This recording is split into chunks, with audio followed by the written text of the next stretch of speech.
just waffle on. Sorry. Welcome everybody to Recruitment Ops Unboxed, and today I am joined by Will, the founder of BCENE. We've recorded in the Ops seat already. That was out yesterday, so hopefully you've had a chance to watch that and it's made you come and check out his skills. Whilst Will isn't a rec tech founder as such, he's got some mad techie skills that I personally enjoy watching, hearing about, and learning more about. So I will hand over to Will and we'll get rock and rolling for today. Cool. Thank you. Cheers for having me again. We are going to just talk about this is essentially come from bugbears that I see in social content, predominantly short form, predominantly on LinkedIn. So we're going to talk through some like best practices and why founders fail with video, and what they can do to fix it really relatively quickly. And it's just a few like lessons, life changes in terms of what content you're making. So nothing overly complicated. It's all going to be fairly simple. There's going to be a little bit of tech in there to show you like platforms that you could potentially use, why you need to do things in certain ways, and I'll go through like a bit of a live edit at some point as well. But first things first, so I've got a little banner. So why most founders videos fail before you even start, and most of this is down to framing and how we frame what type of content we're making. And if you've watched or listened to our hour-long talk about this probably won't come as a surprise, but it is down to making content people actually want to watch. And unfortunately, we kind of live in a platform or on a platform where that doesn't always happen. People want to make content that they want to make because they've got a thing they need to sell or a message they need to deliver. So it's about that performance piece and how you can just come across natural, give your life experiences, give your technical experiences, and therefore make better content for you and for your audience, and content that will actually work in the end. The first things first is your hook. Number two, please, Si. We'll rattle through these first few and then we'll get onto some editing, and then I'll slow down a bit. Your hook is really, really important. And I'm not going to sit here and tell you that you need to make a viral hook.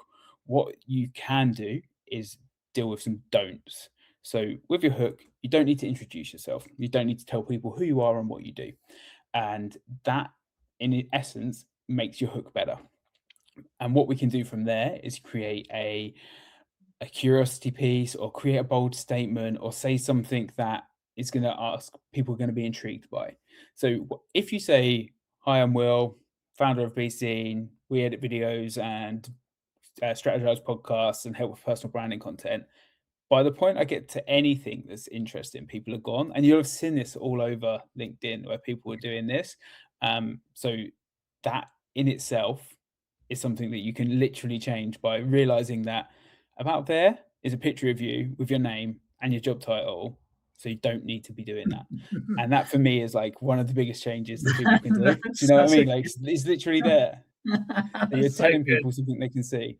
Yeah. And that in itself will make your content start working better, because as much as a lot of LinkedIn is network and people who you know and people who you like, if you're trying to engage a new audience, they don't care about that stuff.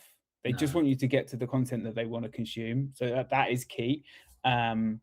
We also say to people, sorry to interrupt, we also say to people when they're doing mail shots off the CRM, even 10 years ago when we were doing mail shots, you were told not to waffle on about, where we've got 700,000 client candidates on our database. Like, you don't talk about yourself because no one cares. They've already deleted the email. It's the same principle, right?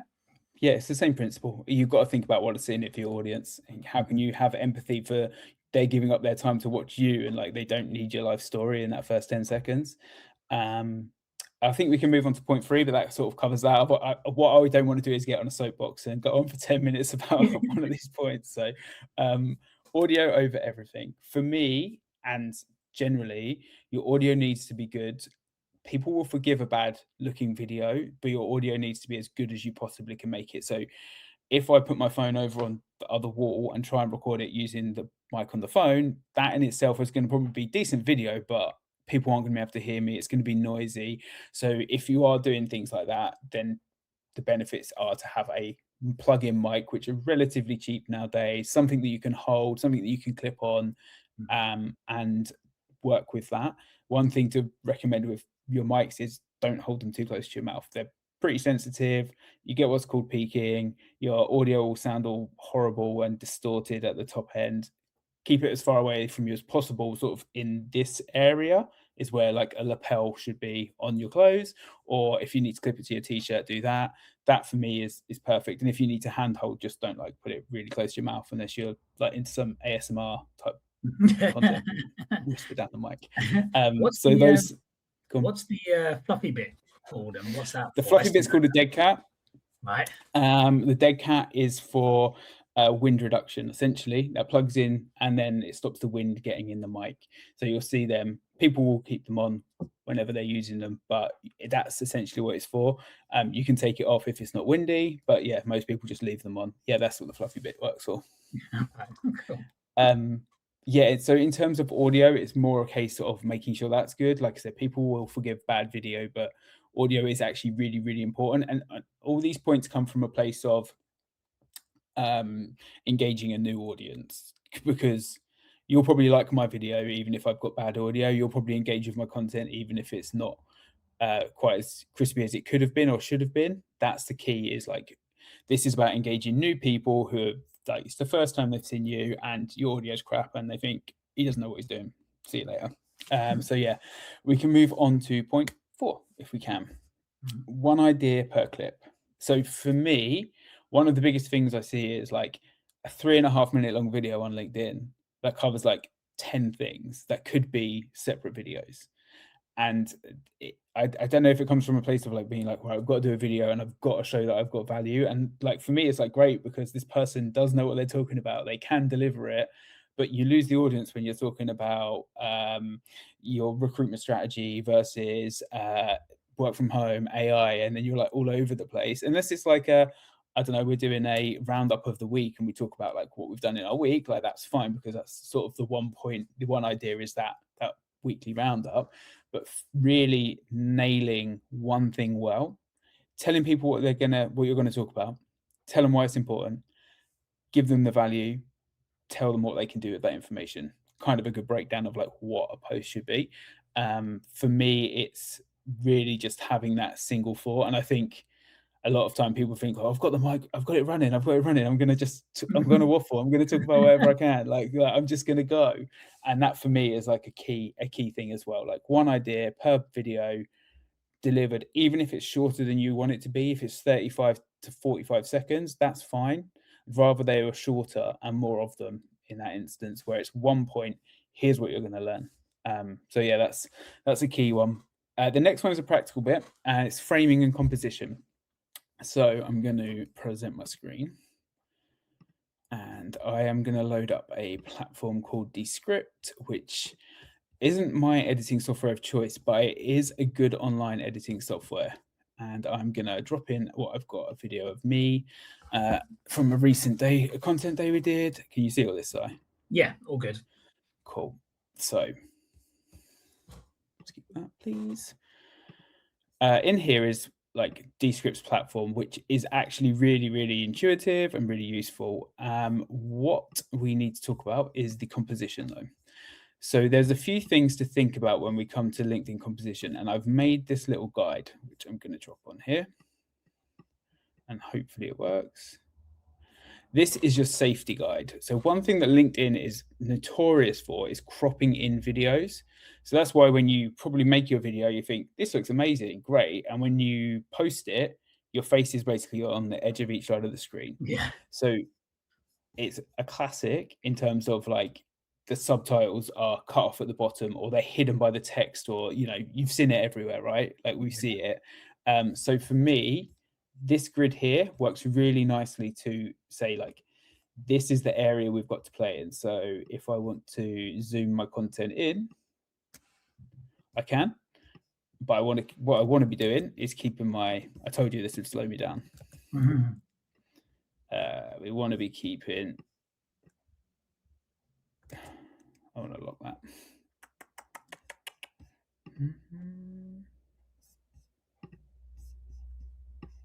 We want to be keeping the subject, in this case me, in this area. And then secondly on here, I've got 2 white lines. And these 2 white lines are really important. They are your eye line and your subtitle area. So try and have your eyes in this space and your subtitles in here. This comes back to like the old school photography, videography rule of thirds. So these two lines are the rule of thirds, and then there would be other vertical lines here. But what we're trying to do is keep our eyes somewhere. What you'll find a viewer is lazy when they're watching. What if your eyes go from there to here to there to here to there, you're making your viewer work really hard to see to watch your video. So like they've got to jump Right. around to follow your eyes because they're always naturally going to look at your eyes. And the Yeah. same with the subtitles is like if you have them in those two places, that's where our eyes are naturally drawn to in terms of like a photo. So your subtitles are nicely aligned, your eyes are nicely aligned, it's easier to watch. And that's not just like a me making that up. That's a thing that's like from cinematography. If you watch a film now, you'll notice when things are on those thirds, you'll be like, their eyes are on that third line. Your eyes are on that third line. So for me, that's like a key one of like, how can we keep the content in these sort of spaces and not lose it from there. Yeah, so hopefully that is useful. I'm probably not going to do much editing on this. We can do a little bit, but essentially, Descript is great for editing because you get what this is a text-based editor. I'm not sure if I play, it's going to play. So let me try. 30 to 50 times before you even Can you hear that? judge what content Yeah. works and what doesn't. Cool. Secondly, you need to play the separation game. That's separating your identity from the content you produce. Social content isn't art. Ooh, controversial. No, it's not art. Okay, so we've got a section here where like the people who I'm filming with are talking over me, or they're talking like, and we've cut. So actually, the great thing about Descript, and one of the reasons I recommend it, is you can do what's called text-based editing. So this section here, I can see in the text, like we basically talk about it for this whole section. And what I want to say is like, I want to delete all that, and you can just delete it and it cuts.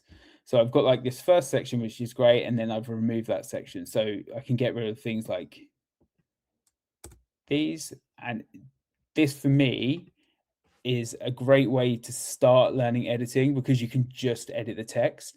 And for me, it makes sense that you know when you said the right things, you know the right things you said. Like, so that's really easy to cut.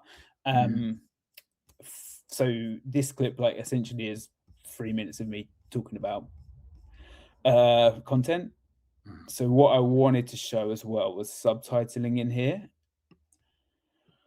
I'm going to remove this. That's really interesting about what you were saying there about the text-based stuff, because actually I'm editing obviously some pods at the moment, and when you are constantly listening through and you just try and capture the moment to cut, you then end up cutting over a word and before or after a word. Honestly, I just think people that are using like the cut buttons and when they're editing, it must be like Neo from the Matrix, like response rates and times, because I can't catch it. So text-based editing is definitely easier for me because actually in most of my pods or most of my video content for myself personally, I'll know when I fluffed it because I'll go, oh shucks, or oh this, or that, and then I'll capture myself and then go again.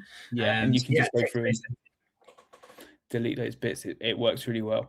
The other thing I see, and this comes back to what we're doing now, is no captions. There is no reason for your video, if it's going out on social, to not have captions. I think the stats is like 80% of people now watch videos without audio, and they definitely start watching the video without an audio. So for me, having captions is the only way for people to realize that you're putting effort into these videos. And I think it is shown in the data that having captions captures your audience for longer. They'll stay for longer to watch. They'll read.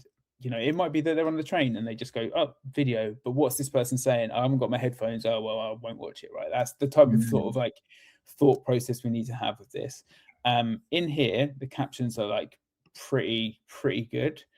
There's all sort of different styles and types, stuff like that. I would say that with your captions, the goal is to keep them as clean and as standard as possible. So we can move these up to a line. Is that hard to see? A little bit, but now you've zoomed in a bit better. Yeah.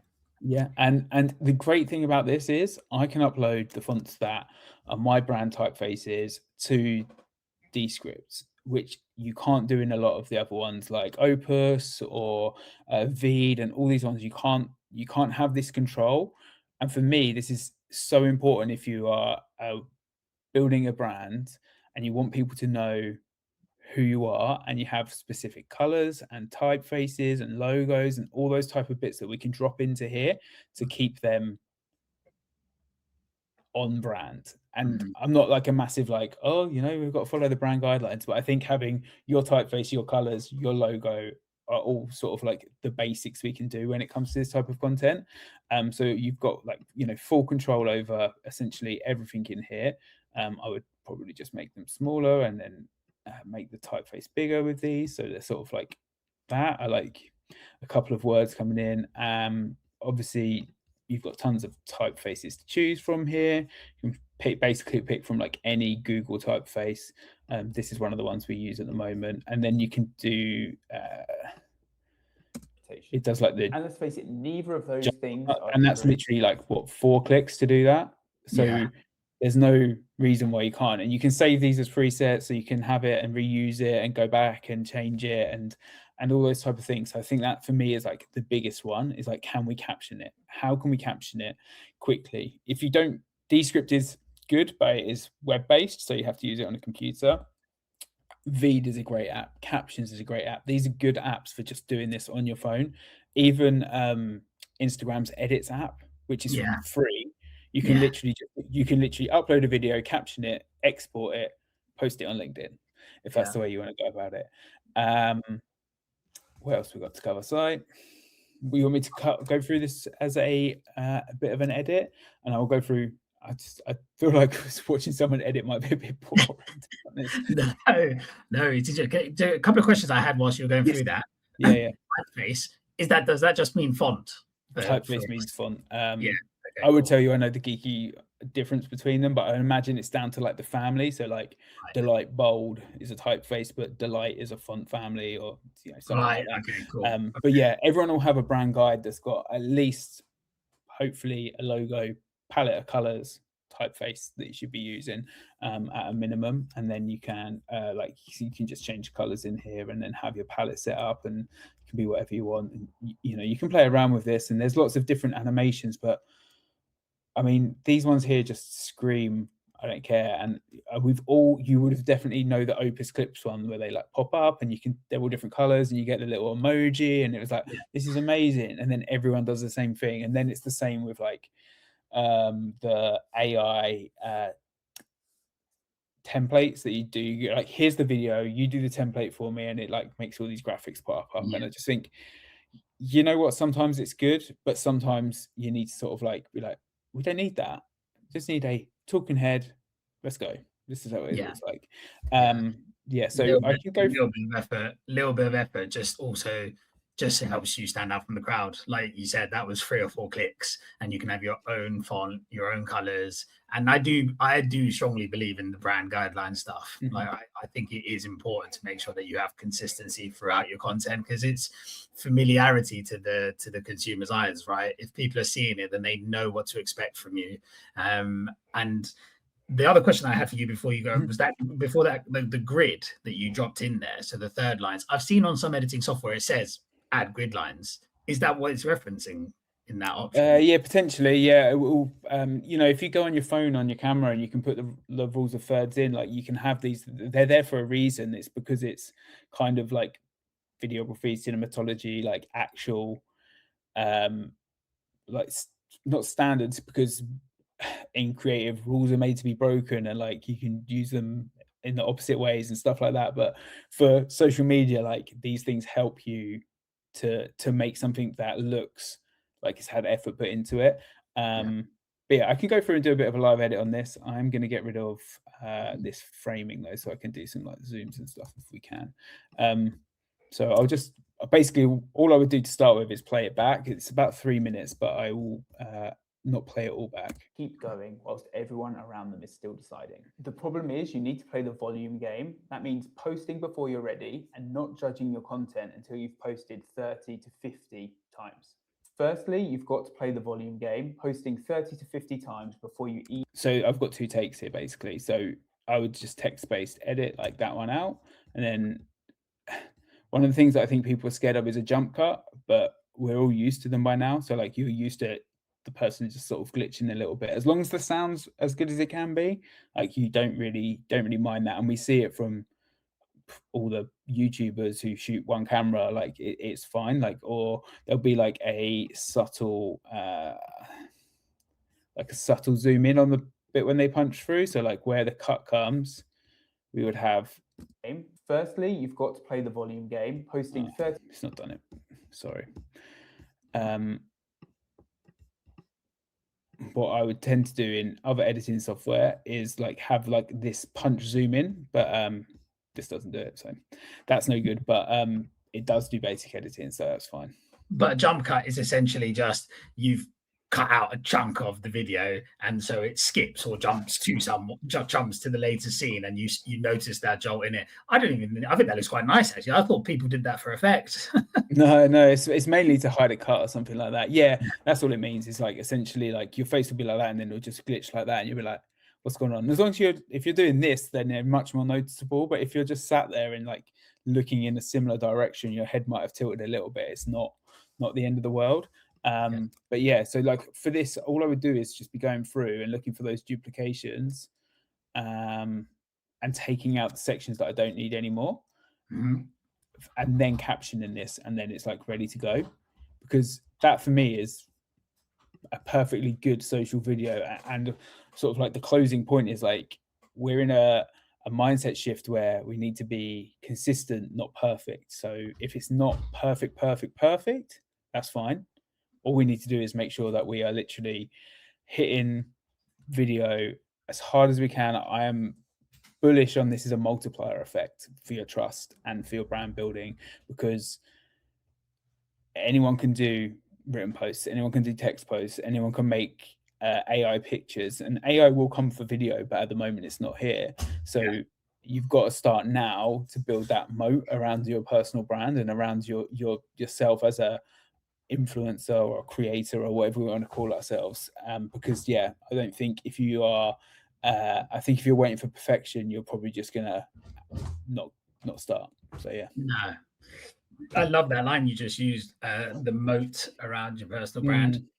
I still think it's credit for it, mate. Sorry, someone else has definitely said that before. No, but that's what you're looking at to build, right? Like right now, when anyone can, I think we spoke about it, when anyone can spin up an idea and then someone else can take it and build it in Lovable, the only moat is you, because I want to work with you. I don't want to, because I could go and build it myself. It's kind of the place we're going to, where it's like, yeah, that's a great idea. Today I was looking for an app that like basically, this is way off topic, sorry to everyone. Right. But basically I wanted an app that could be like a food diary, but just literally a food diary where I take pictures and write in what it was. And I was just like, oh, I could just build this now. Like, I literally could like try and spin it up, and it just needs to be like a notes app with a picture bit, but look a bit nicer. And that's the place we're at. But I reckon if I had a friend that had built it, I would probably go and use theirs. So for me, it's a case of like, this part now is going to be the differentiator between the people who do really well and those who do all right, but don't. People could quite easily take their idea and go and do it themselves. Yeah, I do think that it's starting to creep into hiring requirements from people. So like I've seen ops managers, internal TA people going, we need to hire people that are comfortable in front of camera, that are happy to present, be on stage, public speaking. Like, before, I actually remember us hiring someone who was a bit of an interesting character to be around. But someone made a point with saying, well, we recruit in Saudi, so they're never going to see him anyway. So let's just get him in. And I remember them hiring him just because they didn't even think about it. But now I think that, to your point around, at the moment, AI hasn't come for video, and video and your personal brand is your differentiator. The conversation I had with the RecTech vendor that I mentioned to you earlier, they're now looking at how do we solutionize and put humans in between the tech and the customer to help them work out what to do. It's essentially the same premise behind Rec Experts. I think your personal brand, what you know, is your differentiator in a world of AI and automation, and when in a world where everyone is just copying each other's content. And you know that post did the rounds on LinkedIn where everyone's copying all the like words. Yeah. I see O got involved. Is there Louis, Yeah. wasn't it? Yeah. And it's like, well, if everyone's doing that and your most unique thing is your mind, your thoughts, your ideas, your opinions, why not get it out there? And why not get it out there in a form of content which is video and quite frankly much more accessible than it was, right? It's not like you can do it all on your phone. I choose not to do it all on my phone just because my eyesight's going and I need a bigger screen, and like the things that we do are a little bit more complicated, but you can do it all on your phone. You can do it all in Instagram app, like in that edits app. It's great for taking a video, a one take video, and just subtitling it, and away you go. Like you can do it all there. I think the barrier to entry for most people is themselves now. Like there's no excuses. Like you can do this. It's accessible. Just people overthinking it, and like we all touched upon. But I think if anyone does want a live run through of me talking about video, then I'm happy to do that if anyone wants to reach out. Yeah, 100%.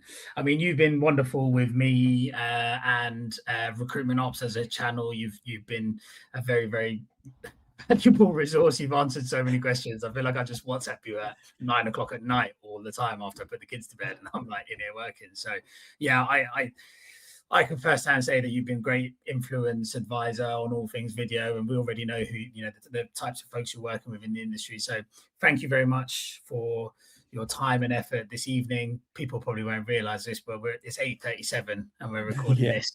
But thank you for that. That is insightful. Even the little nugget, like the third thing. I mean, when you say it out loud, it makes so much sense. But like now I'm thinking about some of the edits I've done for the podcast, thinking, fuck, I want to put everyone in the right place. Yeah.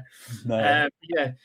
But that's what I'm saying. It's consistency. Now next time will be better. Don't go back and redo it, but next time will be better.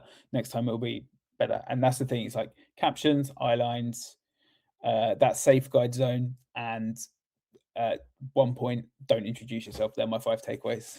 Nice. Banging. Yeah. Wicked. All right, mate. All right. Thanks, mate. Let me end this recording. Nice one. Cheers.